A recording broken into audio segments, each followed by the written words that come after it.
Hello friends, welcome to Gurukul classes. मैं धर्मेंद्र गोस्वामी। जैसा पता है कि हम यहाँ पे आज डिस्कस करने वाले हैं जियोग्राफी, मतलब भारत का भूगोल का पार्ट सेकंड, जिसमें अगेन हम यहाँ पे कुछ आपके लिए सिलेक्टेड क्वेश्चन लेकर आए हैं जो आपके लिए बहुत ही हेल्पफुल हो सकते हैं। तो चलिए यहाँ वन बाई वन एक एक क्वेश्चन को आप डिस्कस करना शुरू करते हैं।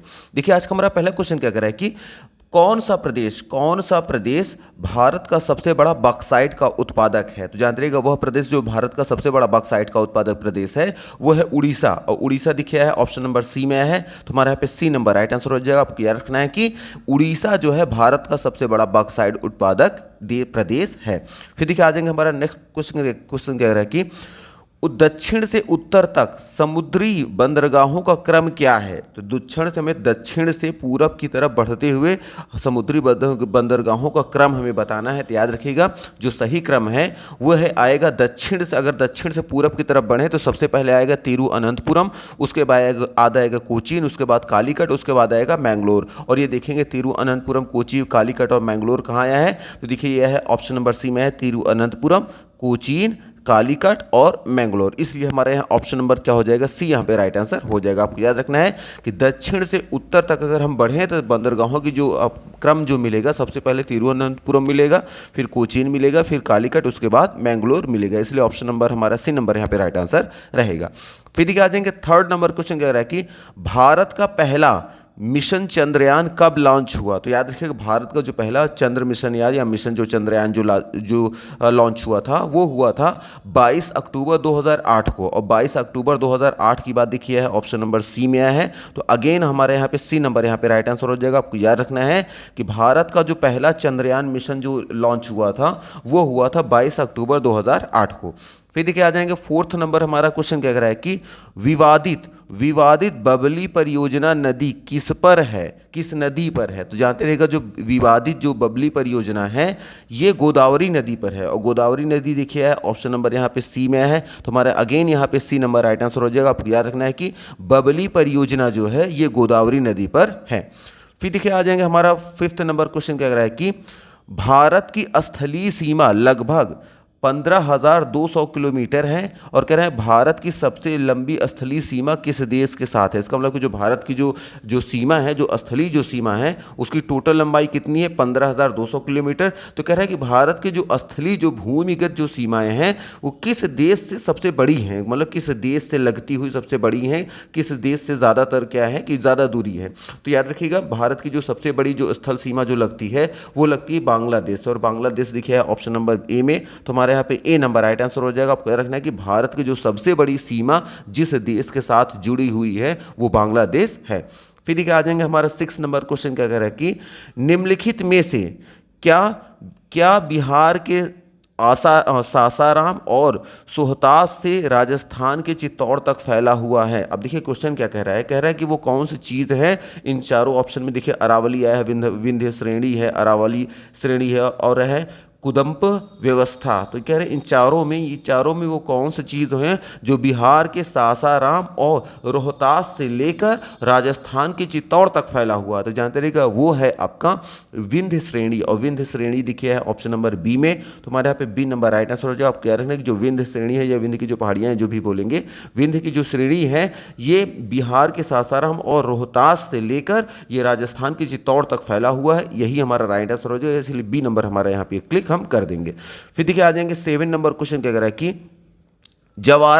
जवारा और से आया है सेतिलीज जनजातियां भारत के किस राज्य या केंद्र शासित प्रदेश से संबंधित हैं। तो जानते रहिएगा, जवारा या फिर सेंतिलीज जो जनजातियां हैं ये अंडमान निकोबार द्वीप समूह में पाई जाती हैं। और अंडमान निकोबार द्वीप समूह की बात देखिए है ऑप्शन नंबर ए में, तो हमारे यहाँ पे ए नंबर राइट आंसर हो जाएगा। आपको याद रखना है कि जवारा की बात करें या फिर आए सेंतिलीज जनजातियां, दो में से कोई सी भी जनजाति के बारे में पूछे तो जानते रहिएगा इसका संबंध किससे, अंडमान निकोबार से, यहीं पे पाई जाती हैं। इसलिए ऑप्शन नंबर हमारा ए नंबर यहाँ पे राइट आंसर रहेगा। फिर देखिए, आ जाएंगे 8 नंबर हमारा क्वेश्चन कह रहा है कि प्रसिद्ध चाथम सा मील, जिसे हम आरा मशीन जो है ये आरा मशीन है, चाथम ला सी मील। अब ये कह रहे हैं कि भारत के किस राज्य व केंद्र शासित प्रदेश में स्थित है। तो याद रखिएगा, प्रसिद्ध जो चाथम सा मील जो है, जो कि एक आरा मशीन है, ये भारत के जिस राज्य केंद्र शासित प्रदेश में जो स्थित है ये है अंडमान निकोबार। अंडमान निकोबार देखिए है ऑप्शन नंबर सी में, तो हमारे यहाँ पे सी नंबर राइट आंसर हो जाएगा। आपको याद रखना है कि प्रसिद्ध चाथम सा मील जो है ये अंडमान निकोबार द्वीप समूह में स्थित है। फिर देखिए आ जाएंगे हमारा नेक्स्ट नंबर क्वेश्चन कह रहा है कि राम सेतु किस जल डमरू मंडल में स्थित है। तो याद रखिएगा राम सेतु जो है ना, ये जो है ये पाल्क जल डमरू को मध्य में है, और पाल्क जल डमरू मध्य दिखा है, ऑप्शन नंबर यहाँ पे बी में आया है। तुम्हारे यहाँ पे बी नंबर राइट आंसर हो जाएगा। आपको याद रखना है कि राम सेतु जो है ये पाल्क जल डमरू मध्य में स्थित है, और पाल्क जल डमरू मध्य ये आया है ऑप्शन नंबर बी में। तुम्हारा बी नंबर यहाँ पे राइट आंसर रहेगा। फिर देखिए आ जाएंगे हमारा 10th नंबर क्वेश्चन कह रहा है कि अरुण, वरुण व तमुर नदियां किस जल प्रवाह व्यवस्था का निर्माण करती हैं। तो याद रखिएगा अरुण, वरुण व तमुर जो नदियां हैं ये निर्माण करती हैं कोशी नदी प्रवाह तंत्र का। और कोशी नदी जल प्रवाह तंत्र की बात देखिए है ऑप्शन नंबर यहाँ पे आया है डी में। तो हमारे यहाँ पे डी नंबर राइट आंसर हो जाएगा। आपको याद रखना है कि अरुण, वरुण व तमुर जो नदियां हैं ये कोशी नदी जल प्रवाह का तंत्र का निर्माण करती हैं, और कोशी नदी जल प्रवाह तंत्र हमारा ऑप्शन नंबर डी है, इसलिए डी नंबर हमारे यहाँ पे राइट आंसर रहेगा। फिर देखिए आ जाएंगे हमारा 11 नंबर क्वेश्चन कह रहा है कि निम्नलिखित में किस खाड़ी को ज्वार भाटा के तेज उतार चढ़ाव के लिए जाना जाता है। और आगे कह रहे हैं कि यह खाड़ी जो है ज्वारीय ऊर्जा के लिए उपयुक्त स्थान है। तो देखिए यहाँ पहचान भी बता दिया गया। पहले पूछ रहा है कि वो कौन सी खाड़ी है जो ज्वार भाटा के तेज उतार चढ़ाव के लिए जाना जाता है, और हमें क्लू क्या दे रहा है कि जो ये खाड़ी जो जानी जाती है यह ज्वारीय ऊर्जा के लिए भी उपयुक्त स्थान मानी गई है। तो वो कौन सा है, तो याद रखिएगा वो हमारा है आपका मन्नार की खाड़ी है, और उसके साथ साथ आपका है कच्छ की खाड़ी, और जो है मन्नार और कच्छ, और मन्नार सॉरी यहाँ कच्छ नहीं होगा, खंबात होगा यहाँ पे। तो यहाँ पे इसको हम क्लिक कर देंगे। यहाँ पे पहला नंबर हमारा क्या होगा, मन्नार की खाड़ी, और दूसरी क्या हो जाएगी, खंबत खाड़ी होगी। और ये मन्नार और खंबत की खाड़ी देखिए आया है ऑप्शन नंबर। तो हमारा यहाँ पे जो आंसर होगा वो मन्नार की खाड़ी भी होगी, खंबात की खाड़ी। यहाँ जो ऑप्शन नंबर डी में जो आया है, यहाँ डी में यहाँ 1 और 3 यहाँ पे नहीं होना चाहिए, यहाँ पे ये नहीं होना चाहिए था। यहाँ पे होना चाहिए था आपका जो ऑप्शन नंबर आया है यहाँ पे होना चाहिए था 1 और 2 होना चाहिए था, यहाँ 2 और 3 नहीं होना चाहिए था। तो इसलिए ऑप्शन नंबर हम यहाँ पे डी को क्लिक करेंगे, क्योंकि यहाँ ऑप्शन जो हमारा आएगा मन्नार की खाड़ी और खंबात की खाड़ी दोनों में ये प्रक्रियाएं होती हैं। ज्वार भाटा के तेज उतार चढ़ाव के लिए जाना जाता है, और दोनों ही खाड़ियाँ ज्वारीय ऊर्जा के लिए उपयुक्त मानी गई हैं। इसलिए हमारा ऑप्शन नंबर ए भी सही होगा और ऑप्शन नंबर बी भी सही होगा। और ए बी की बात हम यहाँ मान लेंगे, यहाँ इसको करेक्ट कर लेंगे, आ जाएगा 1 और 2। तो डी नंबर को हम क्लिक करेंगे, लेकिन हमारा आंसर क्या है, मन्नार की खाड़ी और खंबात की खाड़ी। हाँ, अगर ये कहें कि मन्नार की खाड़ी है जो खंबात की खाड़ी हैं ये किस सागर में स्थित हैं, तो इसको भी हम जानते रहेंगे। तो जानते रहेगा मन्नार की जो खाड़ी है ये लक्षद्वीप सागर में है, और जो खंबात की खाड़ी है गुजरात के निकट अरब सागर में है। तो आपको ये सारे पॉइंट याद रखना है कि जो ज्वार भाटा के तेज उतार चढ़ाव के लिए जो खाड़ी जानी जाती है वो है मन्नार की खाड़ी, और मन्नार की खाड़ी कहाँ पे है, ये लक्षद्वीप सागर में मिलती है। और अगर दूसरी जो है वो है खंबात की खाड़ी, और खंबात की खाड़ी क्या है, गुजरात के निकट अरब सागर में मिलती है। ऐसा भी पूछा जा सकता है क्वेश्चन कि मन्नार की खाड़ी जो है किस सागर में है, तो आपको याद रखना है लक्षद्वीप सागर में। अगर आता है खंबात की खाड़ी जो है किस सागर में है, तो वो आ जाएगा आपका अरब सागर। और पूछता है अरब सागर में, अगर पूछ लेता है कौन सिटी इस तरह से या कौन सा राज्य, तो वो गुजरात राज्य रहेगा। ये भी आपको याद रखना है। फिर क्या आ जाएंगे 12th नंबर हमारा क्वेश्चन कह रहा है कि निम्नलिखित में से कौन सा राज्य प्रमुख रूप से भूतापीय ऊर्जा पर निर्भर है। तो मुख्य रूप से भूतापीय ऊर्जा पर निर्भर होने वाला राज्य कौन सा है, तो याद रखिएगा भूतापीय जो ऊर्जा पर निर्भर होने वाला जो मुख्यतः जो राज्य है वो है पश्चिम बंगाल। और पश्चिम बंगाल देखिए है ऑप्शन नंबर हमारा बी में है, तो हमारे यहाँ पे बी नंबर राइट आंसर हो जाएगा। आपको याद रखना है कि वह राज्य जो प्रमुख रूप से भूतापीय ऊर्जा पर निर्भर है वो पश्चिम बंगाल है। फिर देखिए आ जाएंगे 13 नंबर क्वेश्चन कह रहा है कि Indira Gandhi super thermal power project किस राज्य में स्थित है। तो याद रखिएगा Indira Gandhi super thermal power project जो है ये हरियाणा में स्थित है, और हरियाणा दिखे है ऑप्शन नंबर बी में। तो हमारे यहाँ पे बी नंबर राइट आंसर हो जाएगा। आपको याद रखना है कि Indira Gandhi super thermal power project जो है हरियाणा में स्थित है। फिर देखिए आ जाएंगे नेक्स्ट नंबर हमारा क्वेश्चन कह रहा है कि रानीगंज कोयला मीथेन क्षेत्र किस राज्य में स्थित है। तो याद रखिएगा रानीगंज कोयला मीथेन क्षेत्र जो है ये स्थित है आपका पश्चिम बंगाल, और पश्चिम बंगाल देखिए है ऑप्शन नंबर बी में। तो हमारा अगेन यहाँ बी नंबर यहाँ पे राइट आंसर हो जाएगा। आपको क्या रखना है कि रानीगंज कोयला मीथेन जो क्षेत्र है ये पश्चिम बंगाल में स्थित है। फिर देखिए आ जाएंगे नेक्स्ट नंबर हमारा कुछ कह रहा है 15 नंबर क्वेश्चन, यूरेनियम भंडार के लिए प्रसिद्ध स्थान जिसका नाम क्या है, भीमा बेसिन, कह रहा है किस राज्य में स्थित है। तो याद रखिएगा यूरेनियम के भंडार के लिए जो बहुत ही प्रसिद्ध स्थान है जिसका नाम क्या है, भीमा बेसिन है, ये स्थित है कर्नाटक में। और कर्नाटक देखिए आया है ऑप्शन नंबर बी में, तो हमारे यहाँ पे बी नंबर यहाँ पे राइट आंसर हो जाएगा।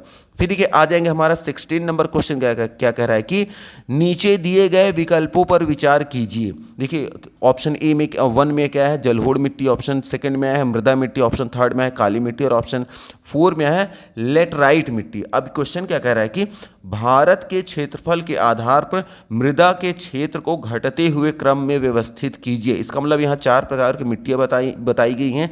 आपको ये बताना है कि हमारे जो भारतीय जो क्षेत्र में सबसे ज़्यादा कौन सी मिट्टी पाई जाती है, फिर उसके बाद कौन सी पाई जाती है, मतलब घटते हुए क्रम, सबसे पहले सबसे ज़्यादा जो पाई जाती है उसको बताना है, फिर उसके बाद जो कम पाई जाती है, फिर उसके बाद और कम, और उसके बाद लास्ट में जो सबसे कम पाई जाती है हमें ये बताना है। तो याद रखिएगा सबसे ज़्यादा जो हमारे यहाँ पाई जाती है, जो मृदा का क्षेत्र पाया जाता है, वो सबसे नंबर 1 पे पाया जाता है जड़होल मिट्टी, और सेकंड नंबर पे पाया जाता है लाल मिट्टी, थर्ड नंबर पे पाई जाती है काली मिट्टी, और फोर्थ नंबर पे पाया जाता है लेटराइट मिट्टी, जो कि ऑप्शन यहाँ 1 2 3 4 पहले से ही लगा हुआ है। ये एकदम सही क्रम है। अब हम देखेंगे 1 2 3 4 किस ऑप्शन में आया है, और 1 2 3 4 दिखे है ऑप्शन नंबर ए में आ गया है, तो हमारा यहाँ ए नंबर यहाँ पे ऑप्शन राइट हो जाएगा। आपको याद रखना है कि भारत के क्षेत्रफल के आधार पर मृदा के क्षेत्र में घटते हुआ जो क्रम है वो सबसे पहला हमारा होगा क्या, जलोढ़ मिट्टी, फिर लाल मृदा मिट्टी, फिर काली मिट्टी, उसके बाद लेटराइट मिट्टी रहेगा। हाँ, अगर यही क्वेश्चन इस तरह से होता,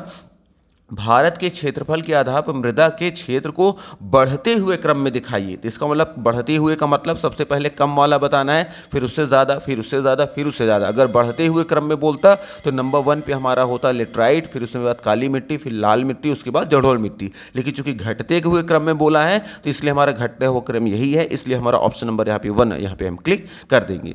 फिर देखिए आ जाएंगे हमारा नेक्स्ट नंबर क्वेश्चन क्या कह रहा है कि निम्नलिखित में कौन भारत का एकमात्र ऐसा राज्य है जहां पर चीनी मछली पकड़ने के जाल इस्तेमाल किए जाते हैं। तो याद रखिएगा भारत का एकमात्र स्थान जहां पर चीनी मछली पकड़ने का जाल इस्तेमाल किया जाता है वो स्थान है आपका कोची। और कोची देखिए आया है ऑप्शन नंबर यहाँ पे आया है बी में, तो हमारे यहाँ पे बी नंबर यहाँ पे राइट आंसर हो जाएगा। याद रखिएगा वैसे देखा जाए तो सिर्फ कोची नहीं है बल्कि 2 स्थानों का नाम मिलता है, एक तो आपका कौन सा है, एक तो आपका कोची ही है, और कोची के साथ साथ और जो दूसरे नंबर पे जो स्थान आता है उसे हम कहते हैं कोलम। तो ये भी याद रखना है, कोची या फिर आपका कोलम, ये 2 आते हैं नाम, याद रखिएगा, जहाँ पे चीनी जो है मछली पकड़ने के जाल का इस्तेमाल किया जाता है। तो ये 2 में से कोई भी ऑप्शन आएंगे तो दोनों हमारा राइट आंसर रहेगा।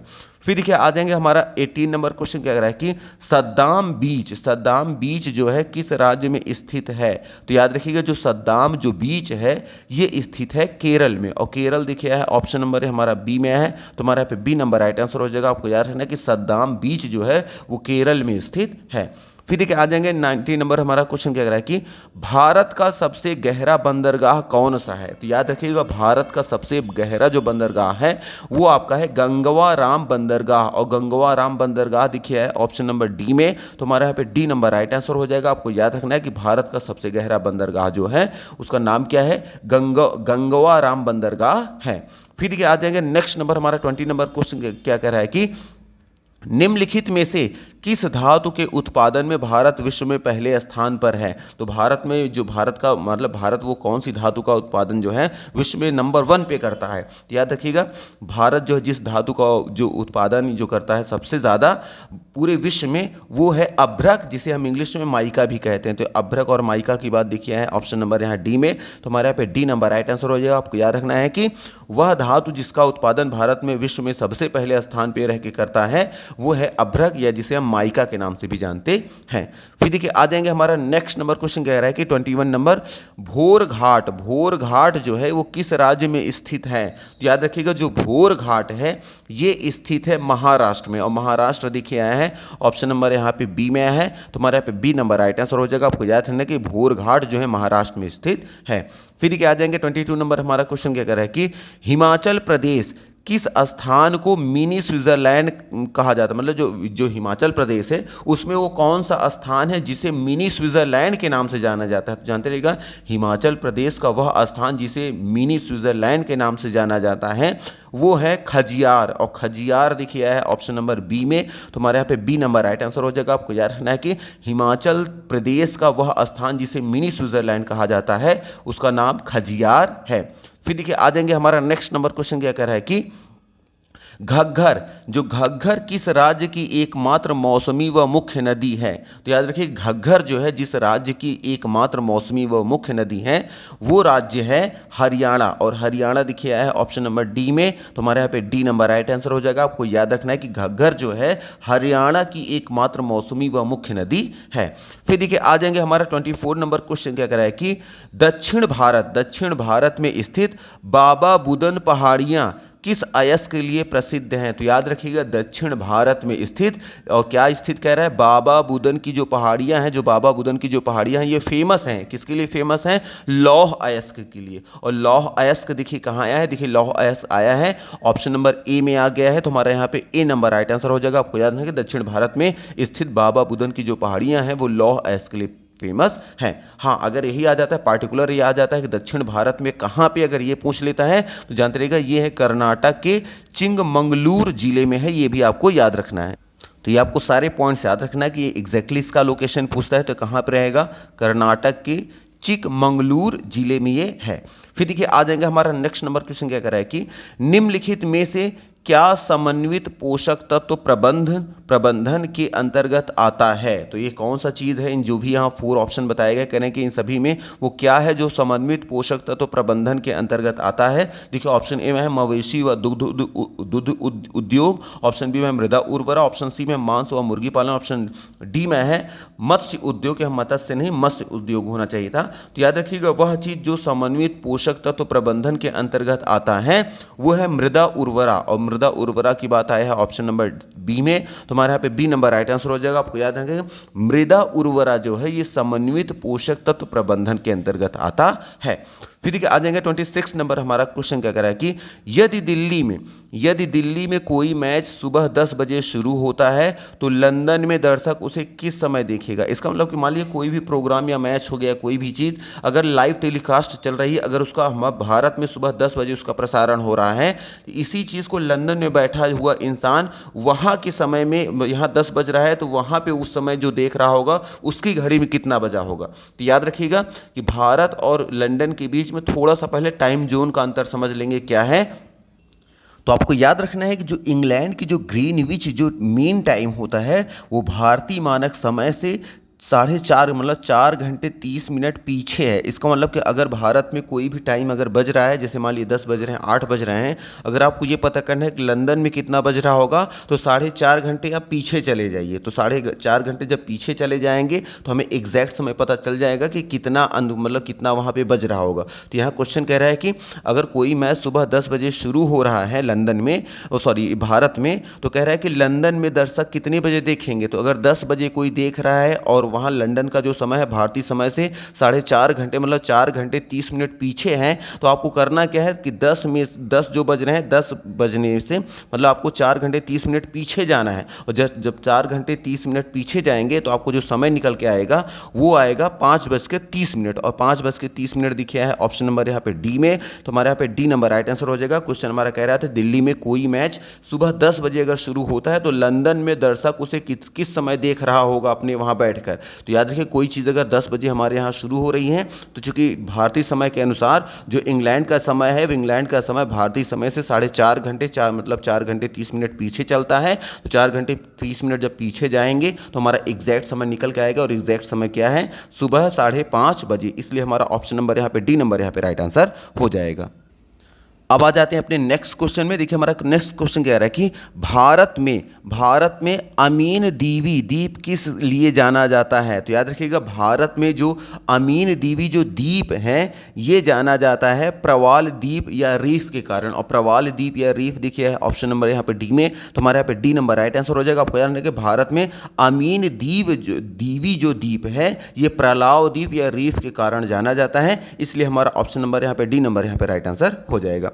फिर देखिए आ जाएंगे 28 नंबर हमारा क्वेश्चन कह रहा है कि राष्ट्रीय राजमार्ग का पूर्व पश्चिम गलियारा किन स्थानों को जोड़ता है। तो याद रखिएगा राष्ट्रीय राजमार्ग का जो पूर्व पश्चिम जो गलियारा है जिसे हम कॉरिडोर भी कहते हैं, ये जिन स्थानों को जोड़ता है वो है सिलचर और पोरबंदर। और सिलचर और पोरबंदर देखिए है ऑप्शन नंबर बी में, तो हमारे यहाँ पे बी नंबर राइट आंसर हो जाएगा। आपको याद रखना है कि राष्ट्रीय राजमार्ग जो पूर्व पश्चिम गलियारा जो है वो जिन स्थानों को जोड़ता है वो सिलचर और पोरबंदर हैं।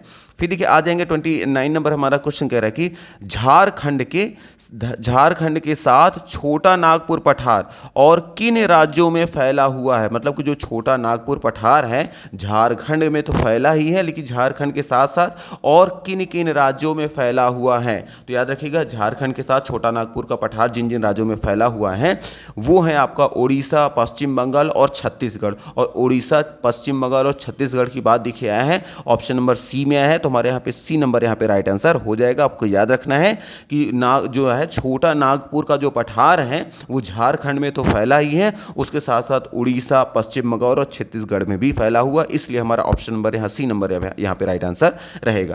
फिर देखिए आ जाएंगे 30 नंबर हमारा क्वेश्चन क्या कह रहा है कि इंडोनेशिया में खेती का तरीका और जिसे क्या नाम दिया गया है लदांग जो नाम दिया गया है भारत के किस हिस्से में प्रचलित है। तो याद रखिएगा इंडोनेशिया में खेती करने का जो तरीका जिसे लदांग नाम से जानते हैं ये भारत के उत्तर पूर्व भारत में प्रसिद्ध है। और उत्तर पूर्व भारत की बात देखिए है ऑप्शन नंबर ए में, तो हमारे यहाँ पे ए नंबर राइट आंसर हो जाएगा। आपको याद रखना है कि इंडोनेशिया में खेती का तरीका जिसे लदांग कहते हैं ये भारत के उत्तर पूर्व में फैला हुआ है, प्रचलित है, और उत्तर पूर्व की बात ऑप्शन नंबर ए में है, तो इसलिए हमारा ए नंबर यहाँ पे राइट आंसर रहेगा। फिर क्या आ जाएंगे 31 नंबर हमारा क्वेश्चन क्या कह रहा है कि निम्नलिखित में से कौन सा शहर उष्ण जोन में नहीं आता है। देखिए ऑप्शन ए में है चेन्नई, ऑप्शन बी में है मुंबई, ऑप्शन सी में है जोधपुर, ऑप्शन डी में है जयपुर। तो याद रखिएगा वह शहर जो उष्ण जोन में नहीं आता है वो है जयपुर, और जयपुर देखिए है ऑप्शन नंबर यहाँ पे डी में, तो हमारे यहाँ पे डी नंबर राइट आंसर हो जाएगा। आपको याद रखना है कि वह शहर जो उष्ण जोन में नहीं आता वो जयपुर है। हाँ, अगर यही क्वेश्चन ये होता कि कौन सा शहर उष्ण जोन में आता है तो उष्ण जोन में चेन्नई भी आता है, मुंबई भी आता है और जोधपुर भी आता है। फिर आ जाएंगे हमारा 32 नंबर क्वेश्चन क्या कर रहा है कि निम्नलिखित नदियों का अवलोकन कीजिए। अब देखिए कौन कौन सी नदियां हैं। पहले नंबर पे है सिंधु, दूसरे नंबर पे है आपका ब्रह्मपुत्र, थर्ड नंबर पे है आपका गंगा, ऑप्शन 4 में आया है आपका गोदावरी। अब क्वेश्चन क्या कह रहा है कि नदियों को उनकी लंबाई के अनुसार घटते क्रम में व्यवस्थित कीजिए। इसका मतलब कि सबसे पहले हमें बताना है जो सबसे बड़ी नदी है, उसके बाद बताना है सेकेंड नंबर पर कौन सी है, उसके बाद थर्ड नंबर पर, और सबसे छोटी नंबर फोर्थ नंबर पर कौन है ये हमें बताना है। तो ये जानने के लिए सबसे पहले हम क्या करते हैं नदियों की लंबाई जान लेते हैं। तो याद रखिएगा सबसे पहले बात करते हैं किसकी, सिंधु की। तो सिंधु की जो है आपकी ये है 3181, तो 3181 किमी ये लंबी नदी है, चलिए ये मान ले रहे हैं। इसके नंबर ब्रह्मपुत्र की बात करते हैं तो ब्रह्मपुत्र जो आपका है ये है 3848, तो चलिए मान ले रहे हैं यहाँ पे 3848 किमी ये लंबी है, चलिए इसकी भी हो गया। अब गंगा नदी की बात करते हैं तो इसकी जो टोटल लंबाई है ये आपका है 2510, तो चलिए इसको भी लिख दे रहे हैं 2510, ये टोटल लंबाई किसकी है, गंगा नदी की हो गई। और फिर बाद में गोदावरी नदी की बात करते हैं तो गोदावरी नदी की जो लंबाई है वो आपका है 1470 और 1470 किमी, चलिए ये भी हमने नोट कर लिया। अब इसमें क्या कह रहा था क्वेश्चन कि उनकी लंबाई के अनुसार घटते हुए क्रम में बोलना है। घटते हुए क्रम का मतलब है कि नंबर सबसे पहले जो बड़ी नदी है पहले उसको बताना है, फिर सेकंड नंबर पे कौन है वो बताना है। तो सबसे बड़ी अगर आप यहाँ देखें तो सबसे बड़ी जो नदी आई है वो कौन सी है, वो है ब्रह्मपुत्र। तो ब्रह्मपुत्र को चलिए 1 नंबर हम यहाँ दे रहे हैं। सेकेंड नंबर पर देखेंगे तो सेकेंड नंबर पर आपको मिलेगा जो है वो मिलेगा आपका सिंधु नदी। तो सिंधु नदी हमारा किस में मिल रहा है, सेकेंड नंबर पर मिल रहा है। तो चलिए सेकेंड नंबर पे हम मान ले रहे हैं यहाँ पे ब्रह्मपुत्र, इसको सिंधु को मान ले रहे हैं, तो सेकंड नंबर हमारा ये हो जाएगा। तो सेकंड नंबर चलिए ये हो गया। अब थर्ड नंबर पे कौन सा है, इसके बाद कौन सी बड़ी नदी है। अब देखिए गोदावरी है 1470 और गंगा नदी है 2510, तो 2500 ज़्यादा है 1400 से, तो हम ये मान लेंगे थर्ड नंबर पे। इसका मतलब फोर्थ नंबर पे हमारा हो गया ये। तो अब ये क्वेश्चन कह रहा है कि घटते हुए क्रम में लगाना है, तो इसका मतलब कि नंबर 1 पे होना चाहिए ब्रह्मपुत्र और उसके बाद सेकेंड नंबर पर होना चाहिए सिंधु। तो हम यहाँ देखेंगे सीक्वेंस क्या बनना चाहिए, यहाँ बनना चाहिए टू, देखिए सबसे पहले कौन सा है, पहले टू ब्रह्मपुत्र को पहले लिखेंगे, तो यहाँ सबसे पहले आना चाहिए टू, उसके बाद आना चाहिए वन, तो टू वन और थ्री फोर किस में है, यही हमारा आंसर बनेगा। तो टू वन थ्री फोर दिखा है ऑप्शन नंबर बी में है, ऑप्शन नंबर बी में है टू वन थ्री फोर, और कह रहा था घटते हुए क्रम में हमें दिखाना है, तो घटता हुआ हमारा क्रम यही है, इसलिए ऑप्शन नंबर हमारा यहाँ बी नंबर राइट आंसर हो जाएगा। हाँ, अगर यही क्वेश्चन ये होता नदियों को लंबाई के अनुसार उनके बढ़ते हुए क्रम में दिखाइए, तो बढ़ते हुए क्रम का मतलब होता कि सबसे पहले छोटी नदी बनाना है, उसके बाद उससे बड़ी जो है उसके बाद, और उसके बाद जो उसके बाद बड़ी है, मतलब बढ़ते हुए मतलब छोटे से लेके बड़े की तरफ बढ़ना होता, तो हम उल्टा कर देते यहाँ पे। लेकिन यहाँ कह रहा है घटते हुए क्रम, तो घटता हुआ क्रम मतलब सबसे पहले बड़े को बताना है, फिर उससे छोटे, फिर उससे छोटे, और उसके बाद सबसे छोटी, और ये हमारा सीक्वेंस है ऑप्शन नंबर बी में, इसलिए हमारा बी नंबर यहाँ पे राइट आंसर रहेगा। फिर देखिए आ जाएंगे हमारा 33 नंबर, हमारा क्वेश्चन क्या कह रहा है कि बाबा बुदन पहाड़ियाँ किस राज्य में स्थित हैं। ये शायद क्वेश्चन यहाँ रिपीट हो रहा है हमारा, चलिए फिर भी देख ले रहे हैं। तो याद रखिएगा बाबा बुदन जो पहाड़ियाँ हैं ये कर्नाटक में स्थित है, और कर्नाटक देखिए है ऑप्शन नंबर सी में, तो हमारे यहाँ पे सी नंबर यहाँ पे राइट आंसर हो जाएगा। फिर देखिए आ जाएंगे हमारा 34 नंबर क्वेश्चन कह रहा है कि 2010 में किस बंदरगाह को भारत का 13वां प्रमुख बंदरगाह घोषित किया गया। तो याद रखिएगा 2010 में जिस बंदरगाह को भारत का 13वां प्रमुख बंदरगाह जो घोषित किया गया है वो आपका है पोर्ट ब्लेयर, और पोर्ट ब्लेयर देखिए है ऑप्शन नंबर यहाँ पे आया है डी में, तो हमारे यहाँ पे डी नंबर राइट आंसर हो जाएगा। आपको याद रखना है कि 2010 में जिस बंदरगाह को भारत का 13वां प्रमुख बंदरगाह घोषित किया गया है वो आपका पोर्ट ब्लेयर है। फिर देखिए आ जाएंगे 35 नंबर, हमारा क्वेश्चन कह रहा है कि चिरिया लोह खदान कॉम्प्लेक्स किस राज्य में स्थित है। तो याद रखिएगा चिरिया लोह खदान कॉम्प्लेक्स जिस राज्य में स्थित है वो राज्य है झारखंड, और झारखंड देखिए ऑप्शन नंबर सी में, तो हमारे यहाँ पे सी नंबर राइट आंसर हो जाएगा। हाँ, अगर यही क्वेश्चन ये आ जाए कि चिरिया लोह खदान कॉम्प्लेक्स जो है झारखंड के किस जिले में स्थित है, तो याद रखिएगा वो जिला है आपका सिंहभूम। तो आपको ये सारे पॉइंट याद रखने हैं कि चिरिया लोह खदान कॉम्प्लेक्स जो है वो झारखंड में है। अगर झारखंड में पूछे कहाँ पे, तो झारखंड के पश्चिमी सिंहभूम जिले में है, ये आपको याद रखना है। फिर देखिए आ जाएंगे 36 नंबर, हमारा क्वेश्चन क्या कह रहा है कि राष्ट्रीय खाद्य प्रौद्योगिकी उद्यमशीलता एवं प्रबंध संस्थान किस राज्य में स्थित है। तो याद रखिएगा राष्ट्रीय खाद्य प्रौद्योगिकी उद्यमशीलता एवं प्रबंध संस्थान जो है ये आपका स्थित है हरियाणा में, और हरियाणा देखिए ऑप्शन नंबर बी में, तो हमारे यहाँ पे बी नंबर यहाँ पे राइट आंसर हो जाएगा। हमारा नेक्स्ट क्वेश्चन देखिएगा 37 नंबर क्वेश्चन क्या कह रहा है कि निम्नलिखित में से कौन सा जल स्रोत भारत के दक्षिण पूर्व में और मालदीव के पूर्व में स्थित है। तो याद रखिएगा वह जल स्रोत जो भारत के दक्षिण पूर्व में और मालदीव के पूर्व में स्थित है वो आपका है लक्षद्वीप सागर, और लक्षद्वीप सागर देखिए है ऑप्शन नंबर ए में, तो हमारा यहाँ पे ए नंबर राइट आंसर हो जाए। आपको याद रखना है कि लक्षद्वीप जो सागर है यह जल स्रोत भारत के दक्षिण पूर्व में और मालदीव के पूर्व में स्थित है। और आज हमारा देखिए लास्ट क्वेश्चन क्या कह रहा है कि निम्नलिखित कथनों पर विचार कीजिए। देखिए ऑप्शन ए में है सतलज नदी, ऑप्शन बी में है सिंधु नदी, ऑप्शन डी में है घाघरा नदी। अब क्वेश्चन क्या कह रहा है कि उपरोक्त में से कौन सी नदी तिब्बत से निकली है या निकलती है। तो याद रखिएगा तिब्बत से निकलने वाली जो नदियां हैं वो आपका सतलुज नदी है, सिंधु नदी है और घाघरा नदी भी है। इसका मतलब जिस ऑप्शन में 1 2 3 तीनों होगा वो हमारा राइट आंसर हो जाएगा, और 1 2 3 तीनों की बात ऑप्शन नंबर डी में आया है,